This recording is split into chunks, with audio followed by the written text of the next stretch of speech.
তার আগে আমার মৃত্যু হলে অনেক ভালো হতো। দেশের শান্তি শৃঙ্খলা আনতে না পারলে তারও পরিণতি এরকম হবে। আওয়ামী লীগের গায়ে হাত দেবেন না, দেশে শান্তি স্থাপন করুন। আপনারা জয় তিলক কপালে পড়ুন। আমি চাই এখন থেকে দেশে একটা শান্তি আসুক।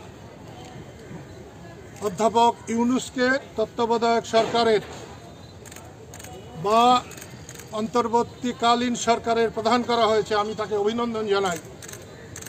এবং তার এখন এক মুহূর্ত প্যারিসে বসে থাকার কোনো মানে হয় না। আসলে দেশে একটা বিপ্লব ঘটে গেছে। আমি ছাত্রদের এই সফল আন্দোলনকে অভিনন্দন জানাই।